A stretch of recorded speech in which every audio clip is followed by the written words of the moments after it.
होने वाला है। गाजा में 1 साल से क्या हो रहा है?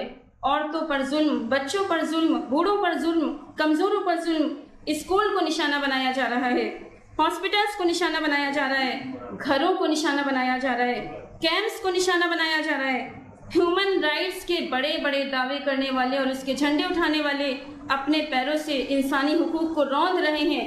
लबनान में क्या हुआ कल, आज वो पूरी दुनिया के सामने है। किस तरह सिविलियंस को जला दिया जाता है और दुनिया खामोश तमाशाई बनी हुई है।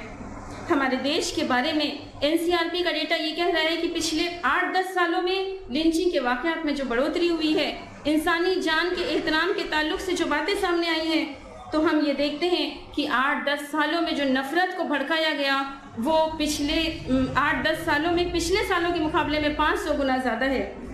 बेटी बचाओ बेटी पढ़ाओ के नारे हमारे यहाँ बहुत प्रचलित हैं, उसके बावजूद भी आज क्राइम अगेंस्ट वीमेन कम होने का नाम नहीं ले रहे। डॉक्टर सुरक्षित नहीं, दलित सुरक्षित नहीं, बेटियां सुरक्षित नहीं, किंडरगार्टन की एज के बच्चे सुरक्षित नहीं, यहाँ तक कि आस्था के मंदिर में काम करने वालियां सुरक्षित नहीं। कोलकाता, उत्तराखंड, बिहार, मुंबई, अयोध्या इसके ताज़ा उदाहरण हैं। सभ्य समाज का निर्माण होना चाहिए।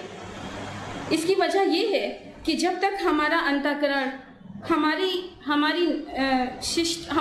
नैतिक मूल्य, हमारी धारणा और हमारी प्रवृत्ति, इन चीज़ों का, हमारी मानसिकता ये नहीं बदलेगी, कितने ही कानून बना लिए जाएं और कितने ही अभियान चला लिए जाएं, समाज में कोई तब्दीली आने वाली नहीं है।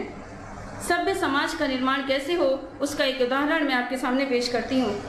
1500 साल पहले लोग बेटियों को जिंदा दफन करते थे और ये समझते थे कि उसका होना मेरे माथे पर एक कलंक है।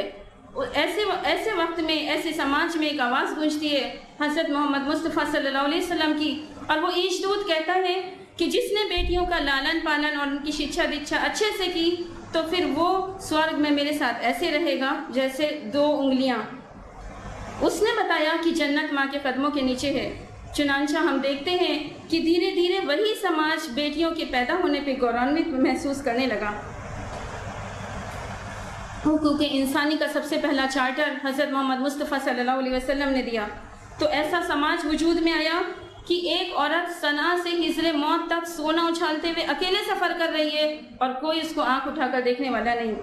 जहां अकेले में भी गवाले दूध में पानी मिलाते हुए डर रहे हैं, जहां पर काले को गोरे पर फजीलत नहीं, जहां पर ऊंच और नीच नहीं, जहां लोग ज़कात लेकर घूम रहे हैं लेकिन कोई ज़कात लेने वाला नहीं, क्योंकि कोई गरीबी रेखा के नीचे है ही नहीं। सम्मानित श्रोतागण, आज जो सर्वे बता रहे हैं वो बातें उन्नति, प्रगति, शिक्षा, संवेदनशीलता को चैलेंज कर रही हैं, क्योंकि हमें नैतिक मूल्यों की पराकाष्ठा पर पहुंचना है।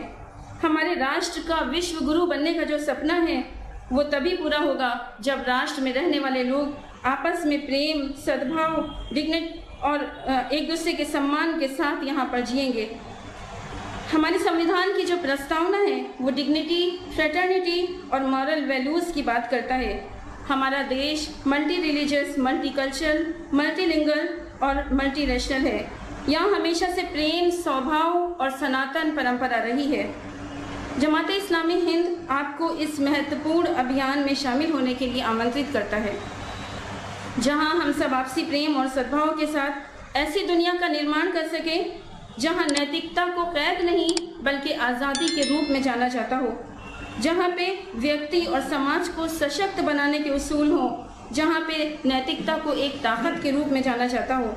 इस्लाम अच्छाई को फैलाने की बात करता है और बुराइयों को समाप्त करने का हुक्म देता है।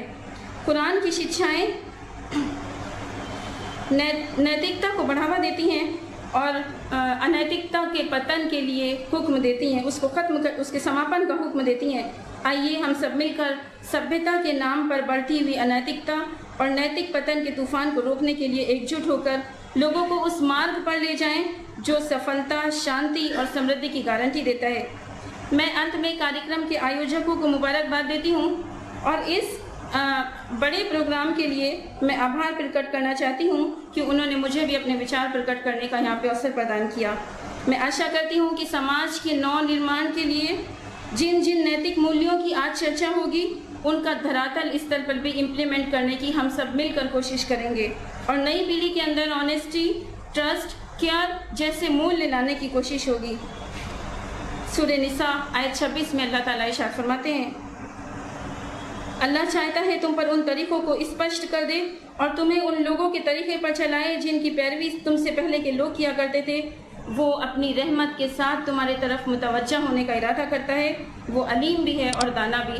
शुक्रिया। वाक़िर दवाना अल्हम्दुलिल्लाहि रब्बिल आलमीन।